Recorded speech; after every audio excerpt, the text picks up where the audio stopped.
నమస్తే. ఇప్పుడు మీరు చూడబోతున్న వీడియో ఖచ్చితంగా మీకు ఉపయోగపడుతుంది, నచ్చుతుంది కూడా. మరి మీకు నచ్చిన విషయం నాకు తెలియాలి అంటే ఈ వీడియోని మీరు లైక్ చేయాలి, షేర్ చేయాలి, అలాగే మన ఛానల్‌ని సబ్స్క్రైబ్ చేయాలి. మీ సపోర్ట్‌ని నాకు అందిస్తారు కదూ! ఓకే.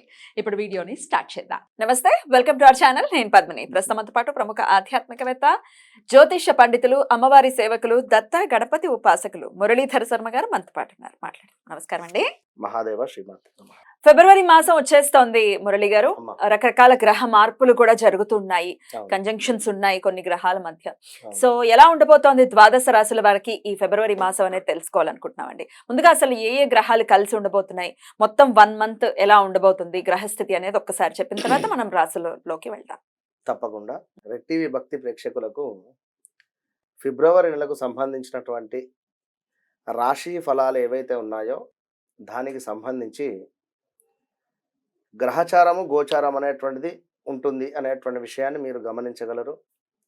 చెప్పేటువంటిది ఖచ్చితంగా కూడా ఇది కేవలం కూడా గోచారం.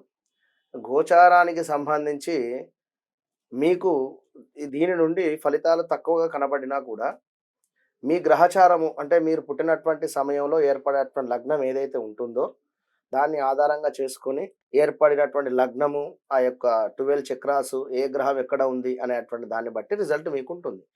కానీ ఇది మనం చెప్పేటువంటిది ఫిబ్రవరి నెలలో ఏ ఏ గ్రహాలు మారడం వలన ఏ రాశుల వారికి ఏ విధమైనటువంటి ఫలితాలు ఉంటాయి అని.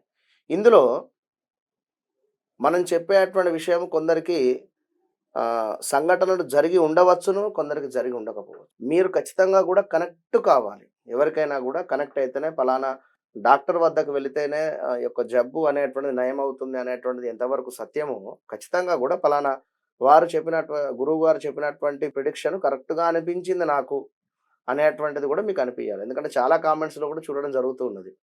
గురువు గారు మీరు చెప్పినటువంటి విధంగానే నాకు ఆ సంఘటన జరిగింది నిజంగానే అని ఒకరంటే, మరొకరు నాకు అసలు ఎలాంటి సంఘటనలు మ్యాచ్ లేవు అని అవ్వలేదు. చెప్పి అంటున్నారు. సంతోషమే అక్కడ. ఇప్పుడు కొంతమంది అలా కమెంట్స్ పెట్టిన వాళ్ళ విషయం నాకు అర్థమైంది. అకార్డింగ్ టు మై అండర్‌స్టాండింగ్స్ నాకేమనిపించిందంటే, వాళ్ళు అక్షరాన్ని బట్టి రాసి చూసుకుంటారు.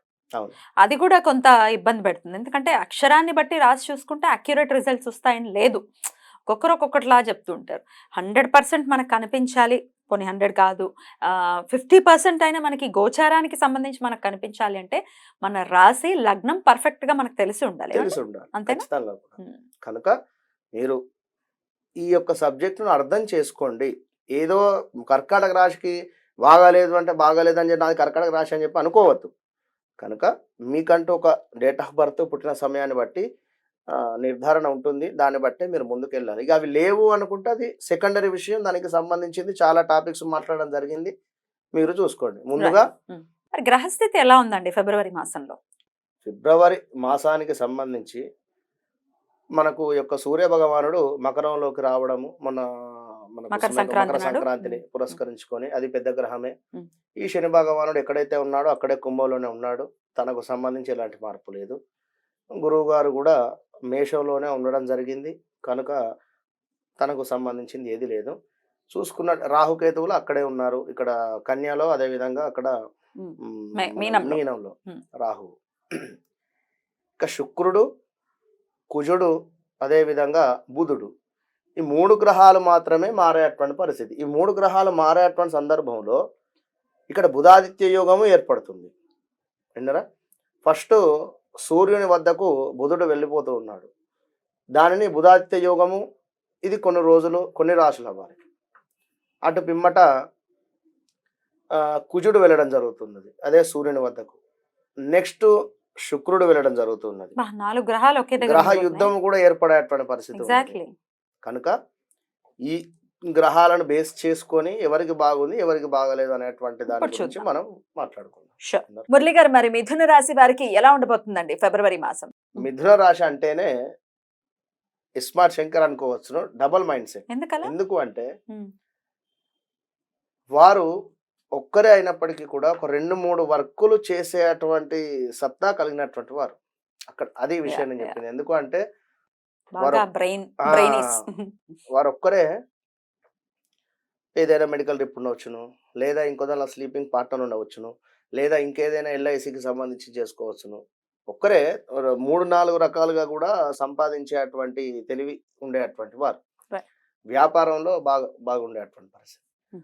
మరి వారికి సంబంధించింది చూసుకున్నట్టయితే వీరికి గురువు 11వ స్థానంలో మంచి స్థానంలో ఉండడం జరిగింది.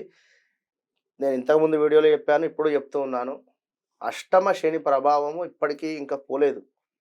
అష్టమ శని ప్రభావము 2021, 22, 23 ఈ 2-3 సంవత్సరాలు కూడా ఎన్ని హౌసెస్ చేంజ్ చేసి ఉన్నారు, ఎంత ఇబ్బందులు పడుతూ ఉన్నారు. ఇప్పటికీ కూడా ఇంకా మీకు క్లియరెన్స్ కాలేదు. కనుక వేచి ఉండండి. ఈ ఫిబ్రవరి ఎండింగ్‌కు తప్పకుండా కూడా మంచి శుభం పడేటువంటి పరిస్థితి ఉంది. ఉద్యోగ నిమిత్తం ఏదైనా చేంజ్ అవ్వాలనుకుంటే చక్కటి సమయము.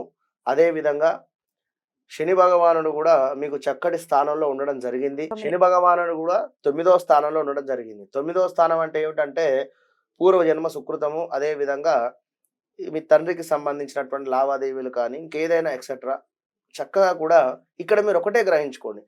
9లో శని భగవానుడు ఉన్నాడు గనుక ఆధ్యాత్మికం వైపుగా కూడా చక్కగా ఎక్కువగా వండుకుంటూ గురువుల పట్ల ఎంతో కూడా గౌరవంగా వండుకుంటూ ఉన్నట్టయితే అదేవిధంగా ధర్మంగా మీరు వర్క్ చేసుకోండి. బిజినెస్ కానీ జాబ్ రిలేటెడ్ కానీ ఏదైనా కూడా ₹1 వచ్చేటువంటి స్థానంలో శని భగవానుడు ₹10 ఇస్తాడు ఖచ్చితంగా కూడా. కనుక మీరు ఈ విషయాన్ని గమనించుకోండి. ఇంకను మనకు 4వ స్థానంలో కేతు ఉండడం వలన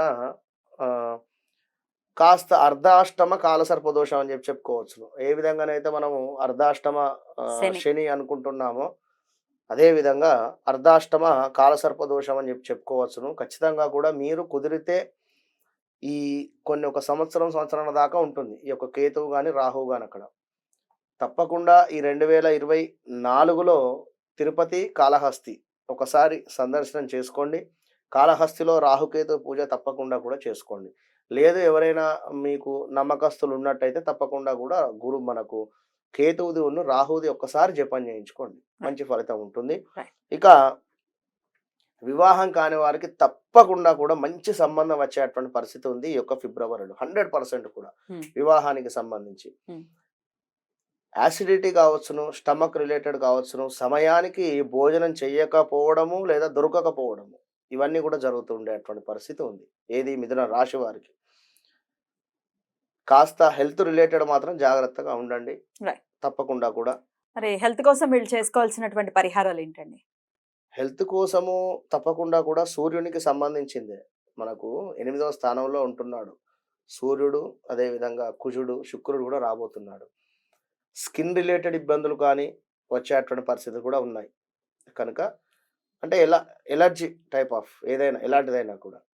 కనుక మీరు తప్పకుండా కూడా శుక్రుడు అంటే మనకు అమ్మవారు, అదే విధంగా సూర్యుడు అంటే కుదిరితే విష్ణుమూర్తి ఆలయాలు తప్పకుండా కూడా సందర్శించండి. వెంకటేశ్వర స్వామి ఆలయాలు ఏం చేశారండి. డెఫినెట్ గా సూర్య ఆరాధన చేసుకుని ఆ హెల్త్ రిలేటెడ్ ఇష్యూస్ ని కూడా వీళ్ళు అధిగమించాలని మనస్ఫూర్తిగా కోరుకుంటూ థ్యాంక్ యూ సో మచ్ అండి. నెక్స్ట్ ఎపిసోడ్ లో కర్కాటక రాశి గురించి మాట్లాడుకుందాం. నమస్కారం. మహాదేవ.